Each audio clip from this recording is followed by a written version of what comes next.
सबसे बड़ा दंगल और खबर उत्तर प्रदेश की सियासत से जुड़ी। अखिलेश यादव के चाचा और प्रगतिशील समाजवादी पार्टी के अध्यक्ष शिवपाल सिंह यादव ने समाजवादी पार्टी के चुनाव चिन्ह पर ही चुनाव लड़ने की बात कही है। न्यूज 18 से बात करते हुए शिवपाल यादव ने मुलायम सिंह यादव की बहू अपर्णा यादव को नसीहत भी दी और कहा कि वो पार्टी में रहकर पहले पार्टी के लिए काम करें। बाकी जगहों से क्या अपने सिंबल पे लड़ाएंगे या क्या करेंगे? देखिए, अब हमारा तो पार्टी का नया चुनाव चिन्ह मिला है और अब समय की भी बहुत कमी है और जनता के बीच में भी अब रैली भी नहीं कर सकते हैं, चुनाव चिन्ह भी नहीं बता सकते हैं। तो मैंने तो अब साइकिल से ही चुनाव मुझे लड़ना है। अपर्णा यादव जी भी लेना चाहती हैं और मीडिया में चल रहा है कि वो जा सकती हैं, यहाँ बीजेपी जा सकती हैं। क्या आपको लगता है सपा में उनके लिए कोई जगह है या बीजेपी में बात बनेगी?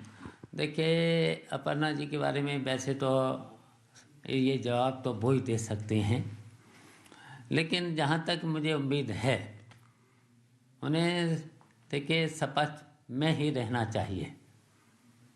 अच्छा, अगर हमसे अगर कोई राय लेगा तो हम तो यही कहेंगे कि भाई सपा में रहना चाहिए। नहीं, लेकिन फिर उनको टिकट भी मिलना चाहिए या उनको कोई ऐसा पद मिलना चाहिए। समाजवादी पार्टी से उनको मिलता नजर नहीं आता और कई बार ये होता है कि बीजेपी की तरफ वो जाती हुई दिखती हैं और कई बार उनका कम्युनिकेशन भी होता है। देखिए, अभी तो उनको बहुत सीखना पड़ेगा, एकदम सब नहीं मिलता है। जब भी कहीं पर भी पार्टी में जहाँ पर भी है कुछ दिनों काम करना चाहिए।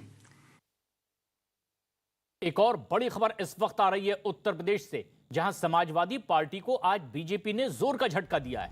दरअसल समाजवादी पार्टी से 2 दिन पहले इस्तीफा देने वाले 2 एमएलसी आज बीजेपी में शामिल हो गए। एमएलसी घनश्याम लोधी और शैलेंद्र सिंह ने खुद बताया न्यूज 18 से बातचीत करते हुए कि बीजेपी में शामिल होने की उनकी वजह क्या है।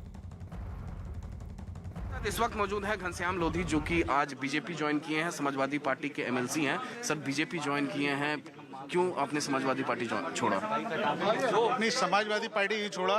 4-5 दिन से आप देख रहे होंगे इधर उधर से जो जिन लोगों के टिकट कट रहे हैं वो लोग सब समाजवादी में जा रहे हैं। उन्हें नहीं देखा जा रहा है किस कल्चर के हैं, क्यों पार्टी छोड़ के आ रहे हैं। लेकिन जो पुराने कार्यकर्ता हैं उनका अपमान हो रहा है, उनका सम्मान नहीं हो रहा है। और आज वो जो बैकवर्ड के जो नेता लिए जा रहे हैं, बैकवर्ड के नेता ऐसे नहीं, पहले भी उनके साथ थे, लेकिन उनका कभी सम्मान नहीं हुआ और हमेशा अपमान ही हुआ। हमारे जो बैकवर्ड के नेता थे, मैंने पहले ही बोला, बैकवर्ड के नेता थे माननीय कल्याण सिंह, उनके अंत्येष्टि की तो बहुत दूर की बात है।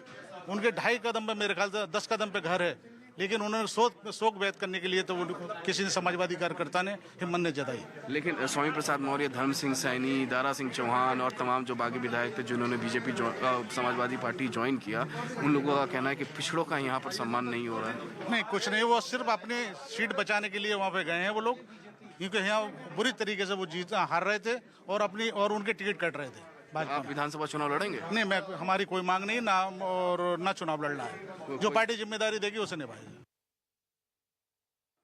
मौजूद है शैलेंद्र सिंह, समाजवादी पार्टी से एमएलसी थे, जो कि आज बीजेपी ज्वाइन किए हैं। एमएलसी हैं अभी। शैलेंद्र जी, आप बीजेपी क्यों ज्वाइन किया, समाजवादी पार्टी क्यों छोड़ दिए? देखिए, राजनीतिक जीवन में मेरा एक लंबा अनुभव, 24 साल सदस्य विधान परिषद के रूप में। पिछले 5 साल की जो सरकार भारतीय जनता पार्टी की माननीय योगी जी के नेतृत्व में धरातल से जुड़ करके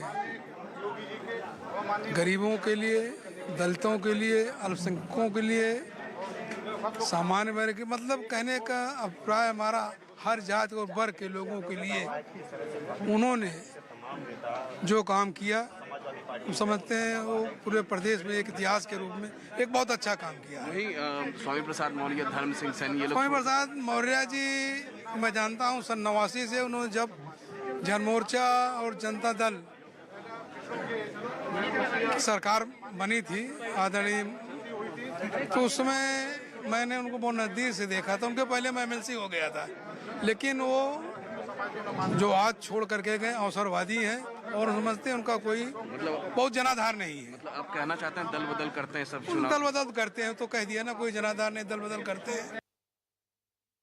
वहीं कांग्रेस छोड़कर समाजवादी पार्टी में शामिल होने वाले इमरान मसूद लखनऊ से खाली हाथ सहारनपुर लौट आए हैं और उनके समर्थक अब समाजवादी पार्टी पर धोखा देने का आरोप लगा रहे हैं। दरअसल इमरान मसूद 12 जनवरी को समाजवादी पार्टी में शामिल हुए थे।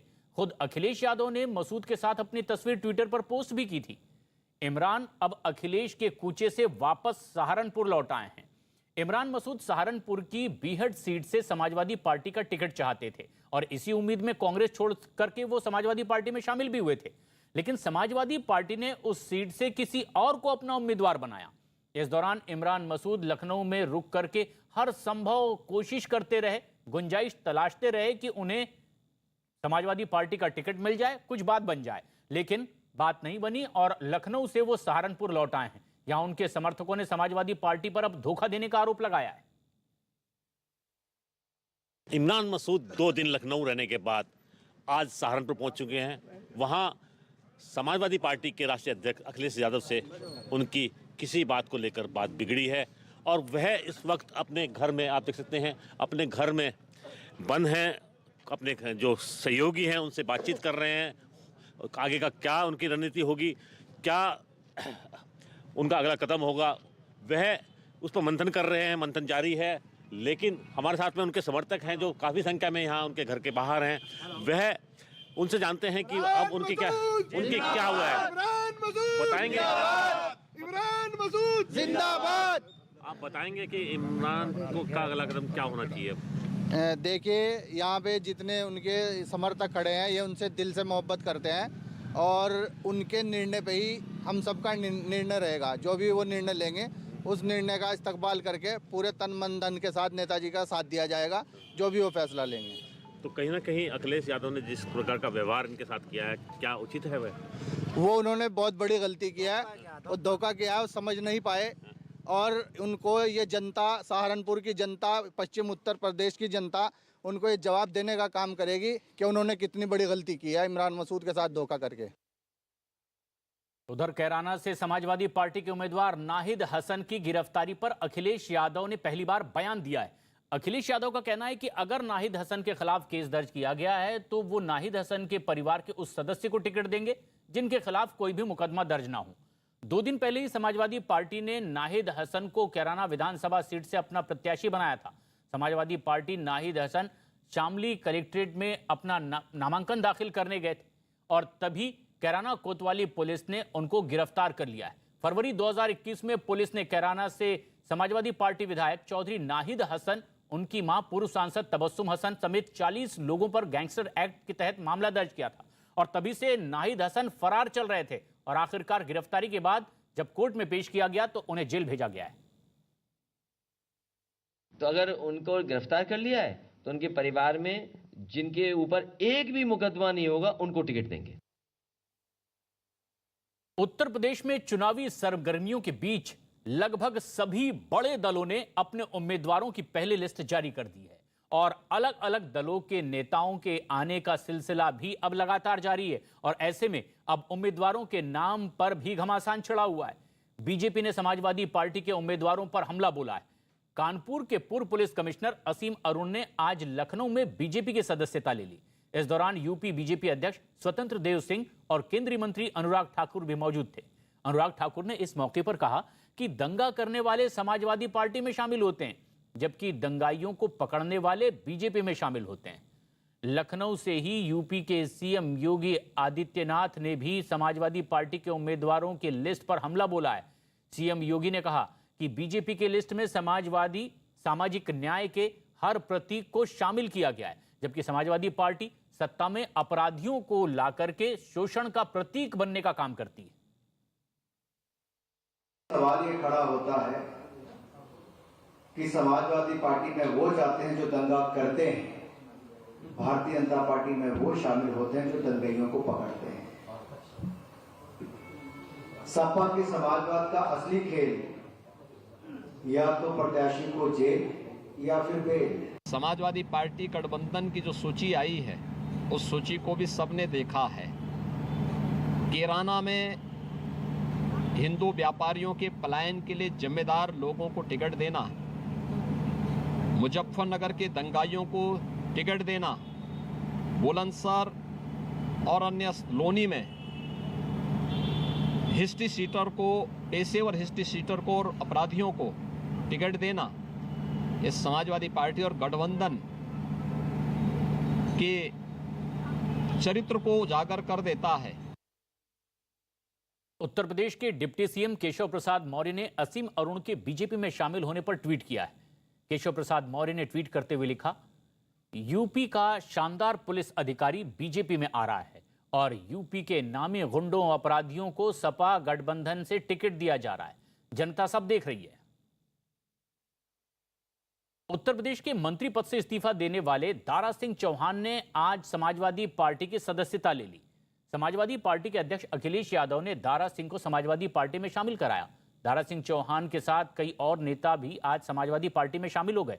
अखिलेश यादव ने सीएम योगी आदित्यनाथ के गोरखपुर से चुनाव लड़ने पर एक बार फिर निशाना साधा और कहा कि उनकी पार्टी ने उन्हें पहले ही घर भेज दिया है और हम पूरी तरह से उन्हें अब घर भेजेंगे। अखिलेश यादव ने मकर संक्रांति पर सीएम योगी के खिचड़ी खाने पर भी तंज कसा। तो जनता और हम सब लोग मिल करके पक्की उनकी विदाई कर देंगे कि दोबारा इधर लौट करके ना आ पाए।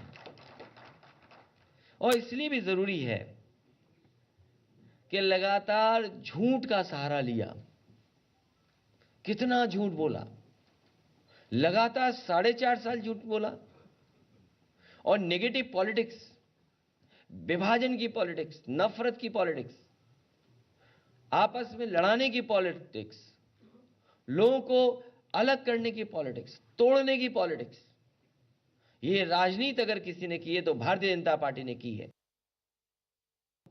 एक दूसरे का साथ दे करके हम लोग पॉजिटिव पॉलिटिक्स करेंगे, विकास की पॉलिटिक्स करेंगे, खुशहाली की पॉलिटिक्स करेंगे और हमारा आपका वो जो सामाजिक न्याय है वो खुशहाली वाला है, सबको साथ लेकर के आगे बढ़ने वाला है। न जाने कैसे दिखाएं, झूठे सर्वे में न जाने क्या क्या दिखाएंगे। ये झूठे सर्वों में क्या क्या दिखाएंगे, लेकिन जमीनी हकीकत हम लोग सब जानते हैं। सर्वे में ये कुछ भी झूठे में दिखाएं, लेकिन सच्चाई में हम लोग जानते हैं कि जमीन पे ये कूटे जा रहे हैं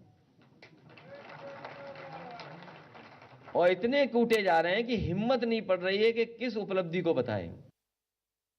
इस मौके पर समाजवादी पार्टी में शामिल हुए यूपी के पूर्व मंत्री दारा सिंह चौहान ने बीजेपी पर हमला बोला और कहा कि पिछड़ों के खिलाफ साजिश के विरोध में उन्होंने मंत्री पद छोड़ा और अब समाजवादी पार्टी में शामिल हुए हैं। जब 17 में भारतीय जनता पार्टी की सरकार बनी थी, ये नारा दिया गया था कि सबका साथ सबका विकास। साथ तो सबका लिया, लेकिन विकास कुछ चंद लोगों का हुआ। इस प्रदेश देश में रहने वाले चंद लोगों का विकास हुआ, बाकी लोगों को उनके हालात पे छोड़ दिया गया। इसलिए मैं कहना चाहता हूं, क्या जिस तरीके से लोग आत्मनिर्भर भारत की बात करते हैं कि आत्मनिर्भर भारत बनेगा, आज गुलाम बनाने की साजिश हो रही है। उनको अनाज दे करके, कुछ छोटे छोटे चीजें दे करके गुलाम बनाने की, हमेशा लालच दे करके जिस तरीके से ठगने की साजिश हो गई है, अब प्रदेश का जो पिछड़ा समाज है ये ठगने वाला नहीं, दलित समाज के लोग अब ठगने वाले नहीं है। वहीं गोरखपुर से सीएम योगी आदित्यनाथ की उम्मीदवारी पर उत्तर प्रदेश बीजेपी ने ट्वीट किया है। ट्वीट करते हुए बीजेपी की ओर से लिखा गया है, हमारे मुख्यमंत्री श्री योगी आदित्यनाथ गोरखपुर से चुनाव लड़ रहे हैं। बुआ, बबुआ और मिसेस वाड्रा जी को जनता को बताना चाहिए कि आप किस किस सीट से चुनाव लड़ रहे हैं या हार के डर से चुनाव ही नहीं लड़ेंगे। एक बेहद अहम खबर इस वक्त की। लखनऊ में समाजवादी पार्टी दफ्तर के बाहर समाजवादी पार्टी के एक कार्यकर्ता ने पेट्रोल डालकर आत्मदाह की कोशिश की है। बताया गया कि ये समाजवादी पार्टी का कार्यकर्ता अलीगढ़ की छर्रा सीट से अपने लिए टिकट की मांग कर रहा था, लेकिन मांग पूरी ना होने पर उसने अपनी जान देने का फैसला किया और पेट्रोल लेकर पार्टी दफ्तर के बाहर पहुंच गया। इस दौरान वहां कुछ पुलिस वाले भी मौजूद थे, जिन्होंने पेट्रोल डालकर जान लेने की कोशिश कर रहे इस शख्स को आग लगने से पहले ही पकड़ लिया। पेट्रोल क्यों डाला? अरे हमने पार्टी के लिए अपनी पूरी जवानी लगा दी, हमें टिकट ही दिया। समाजवादी ठाकुर आदित्य जरूरी समाजवादी मेरा नाम है। कहाँ से रहने वाले हैं? विधानसभा 74 छर्रा से। क्या मामला है? चलिए चलिए। गाड़ी इनकी कहाँ है? रहेंगे क्या? पुलिस थाने की गाड़ी बुलाओ ना यार, थाने की गाड़ी ले आओ। कहाँ से टिकट मांग रहे थे आप? विधानसभा 74 चल रहा है, ठाकुर आदित्य जुनूनिया ठाकुर तेजवीर से हम लोग 5 साल से पार्टी के लिए जमीन पे खूब काम किया हमने। हमारे पास हजारों अलीगढ़ में विधानसभा 74 चल रहा। गाड़ी थाने की मंगाओ ना यार जल्दी। किसको दे दिया टिकट? आपका नाम क्या है? ठाकुर आदित्य जुनूनी समाजवादी। ठाकुर आदित्य जुनूनी समाजवादी। मिल गया टिकट वहाँ से? अरे मुंह में चला गया पेट्रोल तुम लोग। अरे अब बस हटाओ, रुक जाइए, उल्टी हो जाएगी। रुक 2 मिनट के लिए भैया, रुक जाइए। मैं यहाँ आत्महत्या करूंगा, हरारत करूंगा, आप रोक लो, आप थाने में बंद कर दो। लेकिन इस घटना पर भी आरोप प्रत्यारोप की सियासत गर्मा गई। समाजवादी पार्टी अध्यक्ष अखिलेश यादव ने इस मामले में बीजेपी पर ही हमला बोल दिया। अखिलेश यादव ने कहा कि पता करना पड़ेगा कि कहीं ये बीजेपी की कोई साजिश तो नहीं। अभी हम जानकारी कर लेंगे कि वो असली आदमी, भारतीय जनता पार्टी कुछ भी कर सकती थी चुनाव से पहले। इस तरह के घटनाएं, इस तरह के नाटक, इस तरह के बदनाम करने के लिए ये तो कुछ नहीं है, इससे भी ज्यादा होगा। देखिए तो चुनाव तो होने दो, अभी तो शुरुआत ही है। और देखिए चुनाव में टिकट के लिए ये पहली बार नहीं हुआ है। टिकट जब नहीं मिलती है और मिल जाती है तो कई कार्यालय फूके जाते हैं, पिटते हैं, कुर्सियां तोड़ी जाती हैं। ये लोकतंत्र का एक हिस्सा है। उत्तर प्रदेश ही नहीं, अब चुनाव के मद्देनजर गोवा की भी सियासत गरमाई हुई है। और इसी के मद्देनजर दिल्ली के मुख्यमंत्री अरविंद केजरीवाल गोवा में आज चुनाव के लिए पार्टी के 13 पॉइंट एजेंडे का ऐलान करते नजर आए। केजरीवाल ने कहा कि गोवा का हाल पिछली सरकार ने बेहाल कर दिया है। केजरीवाल ने अपनी पार्टी की तरफ से सड़क, पानी, शिक्षा, स्वास्थ्य समेत 13 पॉइंट एजेंडों का ऐलान किया। केजरीवाल ने कहा कि अगर गोवा में आम आदमी पार्टी की सरकार बनती है तो हर परिवार को 5 साल में कुल 10 लाख का फायदा होगा। कैसे होगा यह भी इन्होंने अपनी प्रेस कॉन्फ्रेंस में बताया, लेकिन उन्होंने दावा किया कि गोवा में कुछ ऐसी चीजें हैं जो वो फ्री देने वाले हैं। यानी कि दिल्ली में जो फॉर्मूला उन्होंने अपनाया उसी का ऐलान गोवा में जाकर के भी उन्होंने किया है। गोवा में पूरी ताकत के साथ चुनाव लड़कर सत्ता परिवर्तन का दावा केजरीवाल ने गोवा में किया। उनका एक तो दुख है कि रोजगार नहीं मिल रहा, लेकिन जो ज्यादा बड़ा दुख है वो ये कि उनके साथ अन्याय हो रहा है।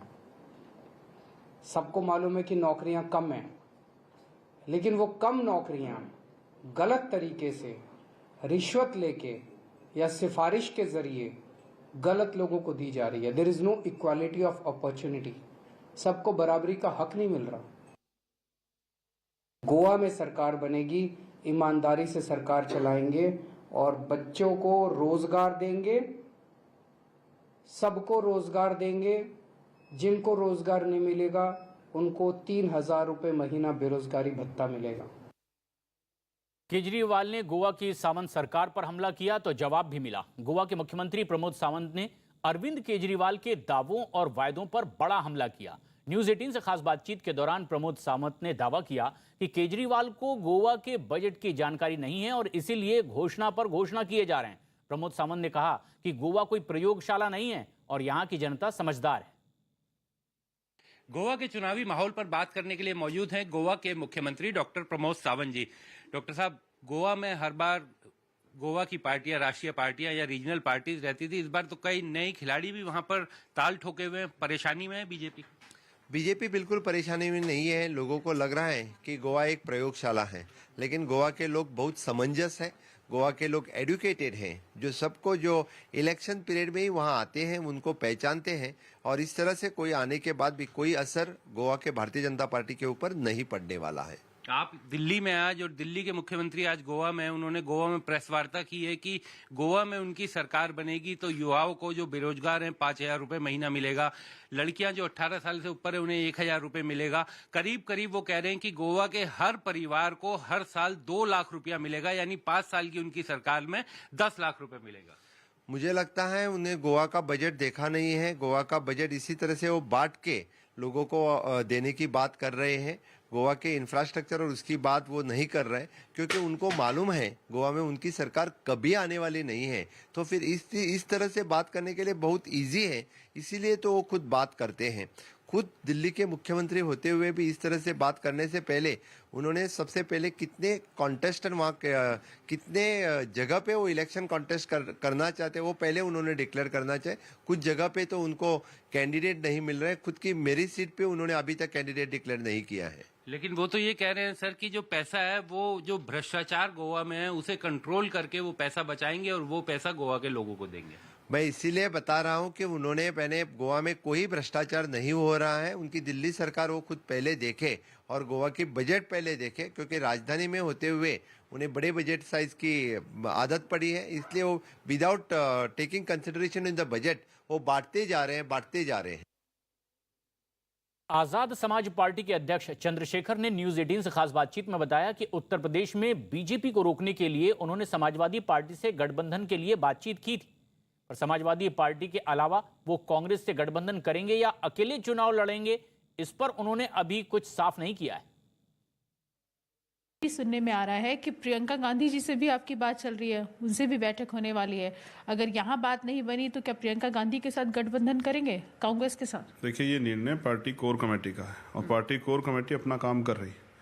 वो बाकी सभी विपक्षी दलों से एकजुटता के लिए बात कर रही है। जो मेरे ऊपर आदेश आएगा मुझे बताया जाएगा, मैं वो मीडिया के सामने कल 12 बजे प्रेस कॉन्फ्रेंस करके रख दूंगा। मेरा एक मत है कि मैंने अपनी तरफ से सारे प्रयास किए, क्योंकि 69,000 शिक्षक भर्ती का मामला, उत्तर प्रदेश सरकार में आरक्षण का जो नियमावली है संवैधानिक, उसका हनन हुआ और तमाम तरह की मुसीबतें, हाथरस जैसा मामला हम देखा, उन्नाव जैसा मामला हम देखा, कानपुर जैसा मामला, प्रयागराज जैसे मामले हुए, शब्बीरपुर जैसे मामले हुए। मुझे अपने लोगों की चिंता, 2 अप्रैल जैसे मामले हुए, हमारे लोगों मुकदमे हुए, तो मुझे अपने लोगों की चिंता, मेरा सिर्फ यही एक ही मत था कि भारतीय जनता पार्टी दोबारा सत्ता में ना आए। अच्छा, ये भी तो प्रयास ये रहेगा कि एक मजबूत विकल्प बने। अगर आज शाम तक कुछ जवाब नहीं आता तो एक मजबूत विकल्प बने और उस विकल्प के जरिए हम भारतीय जनता पार्टी सत्ता से बेदखल करें। अच्छा, ये भी कहा जा रहा है कि जब आपको 48 घंटे का समय था कि 48 घंटे में फैसला सुनाया जाएगा, तो उससे पहले ही आप प्रेस कॉन्फ्रेंस कर लेते हैं, उससे पहले ही आप कह देते हैं कि दलितों के साथ अखिलेश यादव नहीं है, तो निगेटिव मैसेज नहीं जाता है? आपको नहीं लगता कि 48 घंटे का जब समय था तो इंतजार करना चाहिए था, थोड़ा सब्र रखना चाहिए था, उसके बाद ये प्रेस कॉन्फ्रेंस करते, उसके बाद ये बोलते? मीडिया को कुछ भ्रमित जानकारी है। कल ही मैंने बात करके मीडिया के सामने ही 48 घंटे का समय सुनिश्चित किया है। अच्छा, मैंने सुनिश्चित किया है। 48 घंटे का आपने बात करने के बाद 48 घंटे का समय उनको और दिया है। मैंने कल मीडिया से प्रेस कॉन्फ्रेंस करके अपने समाज को भी मुझे बताना था, मीडिया को मुझे बताना था, अपने वर्करों को बताना था। मैंने 48 घंटे का समय सुनिश्चित किया है कि हम 48 घंटे इंतजार करेंगे। अभी कुछ आया? वही कह रहा हूँ, कुछ भ्रमित खबर न्यूज मीडिया को थी, मैं उसको करेक्ट कर दे रहा हूँ। तो आज वो समय लगभग 24 घंटे बीत चुके हैं और जिस समय मैंने पीसी की थी उसके लगभग उतने समय बाद, यानी कि 48 घंटे हो जाएंगे। तो मैंने कल 12 बजे का समय आपको इसलिए दिया। तो कुछ पॉजिटिव रिप्लाई कुछ आया है अभी? कोई बात हुई? सारी चीजों के लिए अब मैं तो अपना काम कर रहा हूँ जो पार्टी ने मुझे दे दिया है, पार्टी ऑफिस पे बैठ के। बाकी काम पार्टी कोर कमेटी दे रही है, जैसा उनका आदेश आएगा। अगर वो सिंगल लड़ने को सिंगल जाएंगे, किसी के साथ गठबंधन करके आएंगे और वो बताएंगे इन विषयों पे हमारी बातचीत, तो उस पर जाएंगे। चंद्रशेखर जी, आखिरी सवाल जो जनता जानना चाहती है, अगर आपका किसी पार्टी के साथ गठबंधन नहीं होता है, चाहे वो सपा हो, चाहे वो कांग्रेस हो या कोई अन्य दल, तो क्या आप लोग अकेले चुनावों में जाने के लिए तैयार हैं? क्या आप सभी सीटों पे उत्तर प्रदेश की अकेले चुनाव लड़ने की स्थिति में हैं? क्या आप चुनाव लड़ेंगे? देखिए, मैं समझता हूँ चुनाव संगठन लड़ाता है और जैसे भारतीय जनता पार्टी ने अपना संगठन बनाया है, उन्होंने पन्ना प्रमुख बनाया, उससे भी नीचे हमारा संगठन है जिसको हम जो विश्वास मित्र कहते हैं, जो लगभग मुश्किल से 10 घरों के ऊपर हमने बनाया, जो 10 घरों से कोऑर्डिनेट रहता है। तो हमारे पास संगठन है और इसका प्रमाण हम हमेशा सभी मामलों में आंदोलन करके, धरने प्रदर्शन करके, अपनी बात को पहुंचा के, साइकिल यात्रा के लिए दे चुके हैं। और एक बड़ी खबर इस वक्त आ रही है। मथुरा के वृंदावन से समाजवादी पार्टी के उम्मीदवार के खिलाफ पुलिस ने आचार संहिता के उल्लंघन का मामला दर्ज किया है। आरोप है कि समाजवादी पार्टी उम्मीदवार देवेंद्र अग्रवाल और उनके समर्थकों ने पार्टी कार्यालय के उद्घाटन के दौरान आचार संहिता का उल्लंघन किया। कार्यालय उद्घाटन के दौरान भीड़ जुटाने के मामले में अब पुलिस ने देवेंद्र अग्रवाल के साथ ही उनके करीब 125 समर्थकों के खिलाफ मामला दर्ज कर लिया है। देवेंद्र अग्रवाल 2012 से 2017 तक सादाबाद सीट से समाजवादी पार्टी के विधायक रहे। देवेंद्र अग्रवाल ने प्रशासन पर दबाव में कार्रवाई का भी आरोप लगाया। तो कोई आचार संहिता का उल्लंघन किया ही नहीं है। ये लोग प्रशासन के लोग हैं, जबरदस्ती बीजेपी के दबाव में हम लोग के खिलाफ अगर कोई कार्रवाई कर रहे हैं तो वो गलत कार्रवाई कर रहे हैं। हमने आचार संहिता का कोई उल्लंघन नहीं किया। हमारे कार्यक्रम में कोई भीड़ नहीं थी, कोई आदमी, हम जब यहाँ प्रत्याशी हैं तो हमसे तो लोग मिलने आएंगे कार्यकर्ता, तो हम किसी कार्यकर्ता को भगा थोड़ी सकते हैं। जब कोई मिलने आ रहा तो मिलने आ रहा है। हमने परमिशन के लिए डाल दिया 3 दिन पहले कि हमें परमिशन दीजिए। प्रशासन का काम है कि हमें परमिशन दे। भाई अगर वो प्रशासन परमिशन नहीं देगा तो नेता क्या सड़क पे खड़ा हो जाएगा? हम तो सड़क पे लोग मिलने आएंगे, हम क्या किसी को भगा थोड़ी देंगे? जानबूझ के नहीं देगी परमिशन? हमें अभी तक जानबूझ के परमिशन दी नहीं गई। हम तो परमिशन मांग रहे हैं, हमें परमिशन नहीं दी। हम पे लिखित में आर्डर है। 5 राज्यों में चुनाव की सरगर्मी है, लेकिन सबसे ज्यादा सीटों वाले उत्तर प्रदेश में सबसे ज्यादा हलचल है। सियासी दलों के साथ साथ उत्तर प्रदेश में आयोग और प्रशासन भी अब एक्शन मोड में है। कहीं नियमों के उल्लंघन के मामले में नोटिस जारी किया जा रहा है तो कहीं चेकिंग के दौरान कैश बरामद किया गया। वहीं पुराने मामलों में फरार नेताओं पर कोर्ट का भी एक्शन लगातार जारी है। समाजवादी पार्टी दफ्तर में कोरोना नियमों के उल्लंघन के मामले में आज पार्टी को जवाब देना है। चुनाव आयोग ने कल समाजवादी पार्टी को नोटिस जारी किया था और 24 घंटे के भीतर ही जवाब भी मांगा था। दरअसल 14 जनवरी को स्वामी प्रसाद मौर्य के साथ कई विधायकों ने समाजवादी पार्टी ज्वाइन की थी और इस दौरान समाजवादी पार्टी दफ्तर में बड़ी संख्या में भीड़ जुटी थी। मामले में कार्रवाई करते हुए चुनाव आयोग ने गौतमपल्ली थाने के इंस्पेक्टर को तो फौरन सस्पेंड कर ही दिया। वहीं एसडीएम और एसीपी की रिपोर्ट के आधार पर समाजवादी पार्टी को नोटिस भी जारी किया गया, जिसका आज उन्हें जवाब देना है।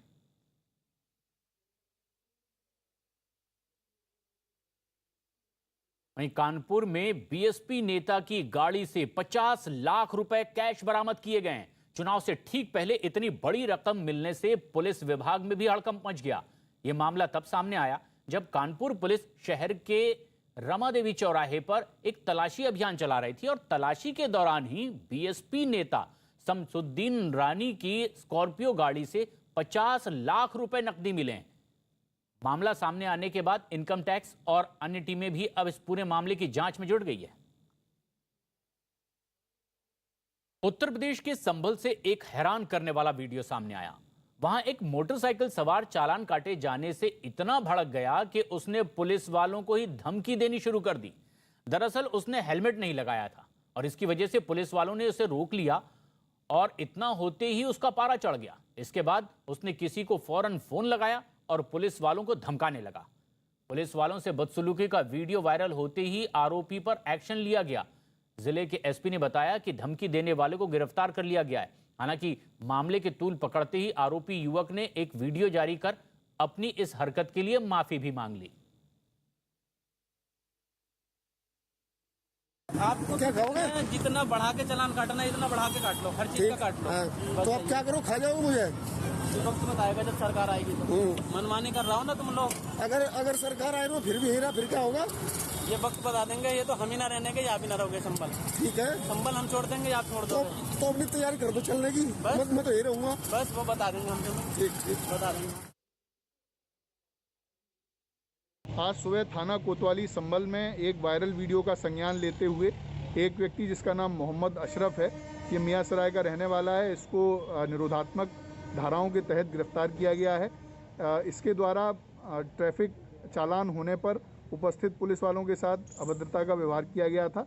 इसके विरुद्ध वैधानिक कार्रवाई की जा रही है। 3 दिन पहले की जो वीडियो वायरल हो रही है, मेरा पूर्व में पहले भी चालान हो गया था और फिर मेरा चालान हो रहा था तो मैं तैश में आ गया था और मैंने जो भी अल्फाज मैंने कहे उसके लिए मैं क्षमा चाहता हूँ। मैं किसी राजनीतिक पार्टी से कोई ताल्लुक़ नहीं रखता। मैं तो सिर्फ ऑल इंडिया जमीयत उल उलमा का एक पदाधिकारी हूँ। उत्तर प्रदेश विधानसभा चुनाव 2022 से पहले ही आजम खान के बेटे अब्दुल्ला आजम सीतापुर जेल से रिहा हो गए। जेल से बाहर आते ही अब्दुल्ला आजम में बीजेपी सरकार पर हमला बोला। उन्होंने कहा कि मैं चुनाव लड़ूंगा भी और जीतूंगा भी। अब्दुल्ला आजम ने दावा किया कि अखिलेश यादव 200% मुख्यमंत्री बनेंगे। अब्दुल्ला आजम ने स्वामी प्रसाद मौर्य के समाजवादी पार्टी में शामिल होने के सवाल पर कहा कि बड़े नेता हैं और उनके आने से पार्टी को फायदा भी होगा। अखिलेश जी मुख्यमंत्री बनेंगे दोबारा 200%। आदेव जी का कोई संदेश अखिलेश जी के लिए?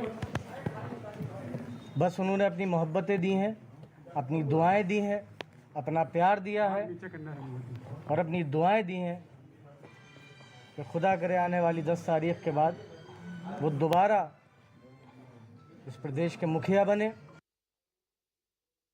अच्छी बात है, बड़े नेता है, सम्मानित नेता है, जनाधार के नेता है, जमीनी नेता है, उनके आने से फायदा होगा। और वो क्यों आए? क्योंकि समाज का एक बहुत बड़ा हिस्सा बहुत प्रताड़ित किया गया है, फर्जी मुकदमों में फंसा गया है। उत्तर प्रदेश के मेरठ में कांग्रेस की हस्तिनापुर प्रत्याशी एक्ट्रेस और मॉडल अर्चना गौतम पर हिंदू महासभा भड़क गई है। हिंदू महासभा का आरोप है कि हस्तिनापुर की पावन धरती से ऐसे प्रत्याशियों को उतारना संस्कृति का अपमान है। अखिल भारतीय हिंदू महासभा के प्रदेश प्रवक्ता अभिषेक अग्रवाल ने कहा कि अगर ऐसी प्रत्याशी हस्तिनापुर से जीत जाएंगी तो वो शहर के मशहूर घंटाघर पर गर्दन कटवा देंगे। वहीं हिंदू महासभा के हमले पर अर्चना गौतम ने भी पलटवार किया। अर्चना ने कहा कि वो हस्तिनापुर की बेटी हैं और उनके कपड़ों से उन्हें जज करने वाले रूढ़िवादी हैं।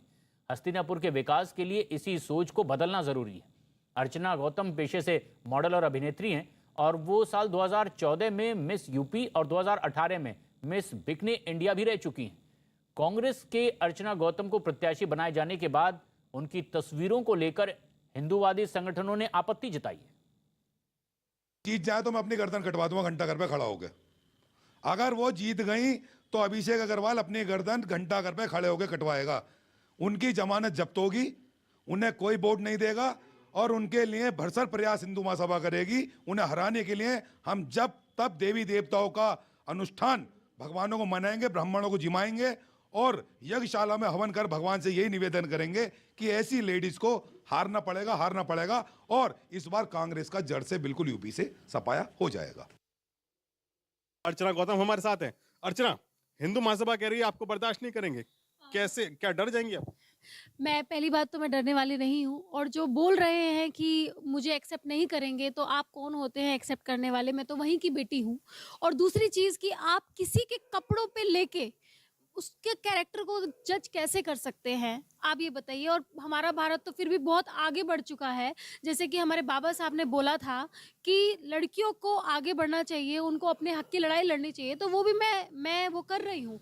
और तीसरी बात ये है कि मैंने इंडिया को रिप्रेजेंट किया है, मैंने भारत का नेतृत्व किया है, तो इसमें मैंने कोई किसी का कत्ल नहीं किया, मैंने किसी को मारा नहीं है। मैंने खुद अपने पैरों पे खड़े होकर मैं भारत से बाहर गई हूँ और वहाँ पे इंडिया को रिप्रेजेंट किया है। तो वो मेरा काम था जो मैंने किया। तो मेरी प्रोफेशनल लाइफ और मेरी पर्सनल लाइफ को दोनों को मिक्स किया जा रहा है। लेकिन अब अभिनेत्री से नेत्री बन गई है, बदलाव भी आए होंगे, कैसे बदलाव आए हैं और क्या इस सोच में बदलाव होना जरूरी है क्या? देखिए, मैं यूथ हूँ और मैं महिला हूँ, तो मैं चाहती हूँ कि जितनी भी महिलाएं घर के अंदर बैठी हैं और जो अपनी हक की लड़ाई नहीं लड़ पा रही हैं, उनको आगे आना चाहिए और अपने हक की लड़ाई लड़नी चाहिए। तभी हमारे देश का विकास होगा, तभी हमारे गाँवों का विकास होगा। यूपी की पॉलिटिक्स से ही जुड़ी एक और बड़ी खबर आ रही है। उन्नाव रेप पीड़िता की मां को टिकट दिए जाने से यूपी में पॉलिटिकल अब आरोप प्रत्यारोप की शुरुआत हो गई है। कांग्रेस ने उन्नाव पीड़िता की मां को टिकट दिया और इसके बाद पूर्व विधायक कुलदीप सिंह सेंगर की बेटी ऐश्वर्या सेंगर ने एक वीडियो जारी किया है। ऐश्वर्या ने प्रियंका गांधी पर निशाना साधा। ऐश्वर्या का दावा है कि कांग्रेस ने जिसे टिकट दिया उसके खिलाफ उन्नाव में 400 BC समेत कई केस दर्ज हैं। लड़की हूँ, सच सबके सामने लाने के लिए मैं भी लड़ सकती हूँ। प्रियंका गांधी जी, राजनीति के दृष्टिकोण से शायद अपना उठाया गया ये कदम आपको एकदम सही लगे। मैं राजनीति तो नहीं जानती, पर समाज और नैतिकता का धर्म इसके लिए आपको कभी माफ नहीं करेगा। जिन माँ बेटी को आपने टिकट दिया है उन पे 400 BC नकली TC बनवाने का मुकदमा दर्ज है। उसी में उनकी जमानत भी अभी अभी खारिज हुई है। जिस परिवार को आपने टिकट दिया उन पे दर्जनों से अधिक मुकदमे उन्नाव में ही दर्ज हैं। तो मेरी माँ को टिकट मिला था तब तो आपकी पार्टी को सारा धर्म अधर्म याद आ गया था। यूपी के बाद खबर पंजाब से। पंजाब कांग्रेस में टिकट बंटवारे के साथ ही बगावत भी शुरू हो गई है। टिकट कटने से नाराज खुद मुख्यमंत्री चरणजीत सिंह चन्नी के भाई मनोहर चन्नी ने निर्दलीय उम्मीदवार के तौर पर लड़ने का ऐलान कर दिया है। मनोहर चन्नी बस्सी पठाना सीट से उम्मीदवारी का दावा कर रहे थे, लेकिन कांग्रेस पार्टी ने उनकी जगह किसी और को टिकट दे दिया। चुनाव लड़ने के लिए मनोहर चन्नी ने सरकारी नौकरी से VRS लिया था, लेकिन अब निर्दलीय के तौर पर वो चुनावी मैदान में उतरने का दम भर रहे हैं। ये बेहद अहम खबर ऐसे में जबकि कांग्रेस पार्टी पंजाब में टिकट का ऐलान कर रही है, खुद चरणजीत सिंह चन्नी के भाई ने अब बगावत का सुर बुलंद कर दिया है। सीएम चन्नी के भाई मनोहर चन्नी ने निर्दलीय तौर पर ही अब चुनाव लड़ने का ऐलान किया कांग्रेस के खिलाफ। और एक बड़ी खबर, बीजेपी के टिकट बंटवारे से जुड़ी हुई इस वक्त की बेहद अहम खबर, मौजूदा एमपी को एमएलए का टिकट नहीं मिलेगा। यह बड़ा फैसला बीजेपी ने किया है। सूत्रों के हवाले से यह एक बेहद अहम खबर, न्यूज 18 के विक्रांत यादव ये बेहद अहम खबर पहुंचा रहे हैं। अमित शाह ने उत्तर प्रदेश के मसले पर ये दौरा भी करने वाले हैं और एक परिवार से एक को ही टिकट मिलेगा। गृह मंत्री अमित शाह की पैनी नजर पूरे उत्तर प्रदेश पर, वो उसका दौरा भी करेंगे और उन्होंने कह दिया है कि जो मौजूदा सांसद हैं, विधायक बनने के लिए उन्हें टिकट नहीं दिया जाएगा। एमएलए का चुनाव लड़ने के लिए विधानसभा चुनाव में खुद गृह मंत्री अमित शाह उत्तर प्रदेश का दौरा करेंगे। और खास बात एक और जो बीजेपी की ओर से कही गई है, एक परिवार में से एक सदस्य को ही चुनाव लड़ने के लिए टिकट दिया जाएगा। बीजेपी के टिकट बंटवारे को लेकर के यह बेहद अहम खबर और यह बड़ा फैसला बीजेपी का कि एक परिवार से सिर्फ एक को ही टिकट मिलेगा, क्योंकि परिवारवाद को लेकर सियासत में आरोप प्रत्यारोप जमकर होता है और उस पर बीजेपी का यह बड़ा फैसला। साथ ही साथ यह भी फैसला कि किसी सांसद को विधायक का चुनाव लड़ने के लिए इस बार टिकट नहीं दिया जा रहा है। विक्रांत यादव हमारे सहयोगी की ये बेहद अहम खबर उत्तर प्रदेश चुनाव से जुड़ी हुई, ऐसे में जबकि देश भर की निगाह उत्तर प्रदेश के इस सियासी घमासान पर है, ऐसे में बीजेपी ने एक बड़ा फैसला किया। सूत्रों के हवाले से जो खबर आ रही है कि जो मौजूदा सांसद हैं, इन्हें विधानसभा का चुनाव नहीं लड़ाया जा रहा है, इन्हें टिकट नहीं दिया जा रहा है। विक्रांत यादव हमारे सहयोगी फोनलाइन पर मौजूद हैं। विक्रांत, किस तरह के कुछ और अहम फैसले बीजेपी की ओर से?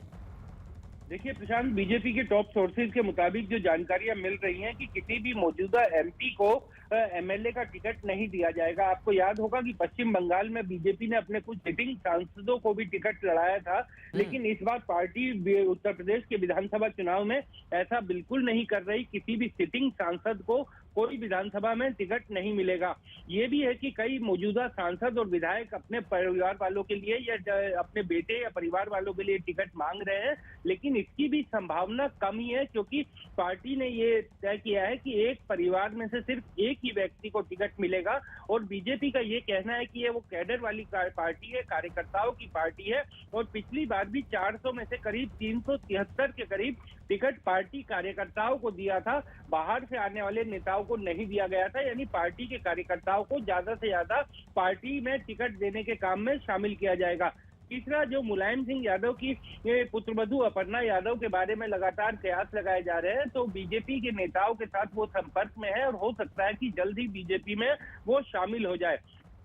पार्टी ने एक उत्तर प्रदेश में किसान आंदोलन को लेकर के भी बड़ा आकलन किया है, तो पार्टी को लगता है कि किसान आंदोलन का उत्तर प्रदेश में कोई खास असर नहीं था। खास तौर पर पश्चिम के जो जाट नेता हैं, उनके साथ पार्टी अभी लगातार संपर्क में भी है और चुनाव अभी कुछ दिनों बाद उनसे बड़े पैमाने पर संपर्क साधा जाएगा। और पार्टी को ये लग रहा है कि पश्चिम और ब्रिज क्षेत्र में पिछली बार से ज्यादा सीटें ही पार्टी को मिलेंगी।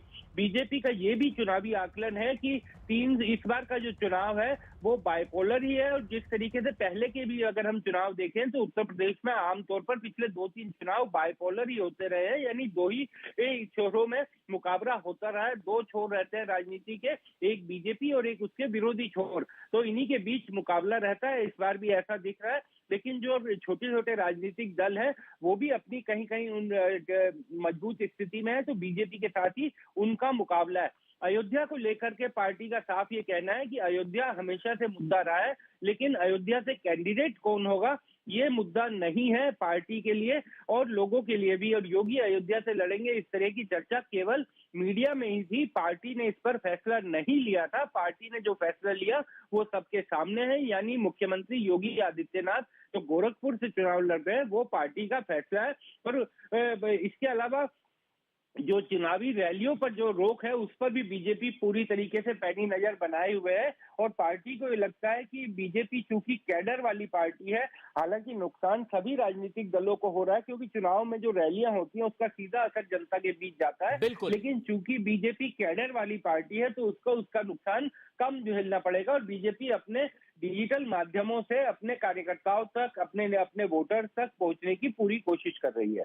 और ये बड़ी खबर आप विक्रांत दे रहे हैं कि अपर्णा यादव बीजेपी में शामिल हो सकती हैं। कुछ फैसले बीजेपी ने किए जरूर हैं, लेकिन उस बीच ये एक और बेहद अहम सूत्रों के हवाले से जो खबर आ रही है कि खुद मुलायम सिंह यादव की बहू अपर्णा यादव बीजेपी में शामिल हो सकती हैं। हालांकि पिछला चुनाव उन्होंने लखनऊ कैंट से लड़ा भी था, लेकिन बीजेपी की रीता बहुगुणा जोशी से वो चुनाव हार गई थी 2017 में। लेकिन अब जो लगातार योगी और प्रधानमंत्री मोदी की कई दफा तारीफ करती नजर आई हैं, वो बीजेपी में शामिल हो सकती हैं। अमित शाह भी उत्तर प्रदेश का दौरा करने वाले हैं। जो मौजूदा सांसद हैं उन्हें टिकट नहीं दिया जाएगा, ये फैसला पार्टी ने कर लिया है। लेकिन ये बड़ी खबर इस वक्त की, बीजेपी की पंजाब चुनाव टालने की अपील, 14 फरवरी तक चुनाव टालने की अपील की गई है और बीजेपी ने भी चुनाव आयोग को चिट्ठी लिखी है। रविदास जयंती की वजह से चुनाव आयोग से यह अपील बीजेपी ने भी की है। बीजेपी ने पंजाब चुनाव ही टालने की अपील की है। 14 फरवरी का चुनाव आगे टाला जाए, 14 फरवरी को जो चुनाव हो रहा है वो आगे बढ़ाया जाए। बीजेपी ने इसके लिए पत्र लिखा है, लेकिन कुछ ऐसा ही पत्र सीएम चन्नी की ओर से भी लिखा गया था। रविदास जयंती है, 16 फरवरी को संत रविदास जयंती है और इसीलिए इस तरह की गुजारिश की गई है चुनाव आयोग से कि यह चुनाव आगे बढ़ाया जाए। चमन पलानी हमारे सहयोगी इस वक्त फोन लाइन पर मौजूद हैं। चमन, किस तरह की दरख्वास्त बीजेपी की ओर से? जी प्रशांत, देखिए कि जिस तरह से पहले पंजाब के मुख्यमंत्री चरणजीत सिंह चन्नी भी चुनाव आयोग को एक पत्र लिख चुके हैं, जिसमें उन्होंने कहा था कि 26 फरवरी को जो पंजाब में है श्री गुरु रविदास जयंती मनाई जाती है, तो इसीलिए जो काफी वोटर हैं वो इधर उधर जो है जयंती के लिए वाराणसी भी जाते हैं और काफी जो दलित समुदाय है पंजाब में, जो रविदास जो जयंती है वो काफी उत्साह से मनाया जाता है। तो इसीलिए पंजाब में कहीं ना कहीं जो है जो चुनाव है उसमें कहीं ना कहीं जो वोटर हैं वो उनके लिए कोई दिक्कत ना हो, इसीलिए चुनाव आयोग को जो है पहले पंजाब के मुख्यमंत्री ने पत्र लिखा और अब बीजेपी की ओर से भी एक पत्र लिख दिया गया है कि 26 जनवरी का जो चुनाव के रविदास जयंती के मद्देनजर जो कार्यक्रम होना उसके लिए जो है चुनाव की तारीखें जो है उन्हें थोड़ा टाल दिया जाए, क्योंकि 14 फरवरी को जो है वो पंजाब में जो है वोटिंग होनी है। इसीलिए 26 तारीख को रविदास जयंती है, इसीलिए पहले पंजाब के मुख्यमंत्री चरणजीत सिंह चन्नी ने लिखा और अब बीजेपी की तरफ से भी एक चुनाव आयोग को ये पत्र लिख दिया गया है। जी शुक्रिया आपका। बीजेपी ने भी पत्र लिखा है चुनाव आयोग को कि चुनाव टाले जाएं। पंजाब के 14 तारीख को जो चुनाव है, 16 फरवरी को रविदास जयंती की वजह से ये चुनाव टालने की अपील बीजेपी ने भी की। चन्नी इस तरह की दरख्वास्त पहले ही कर चुके हैं।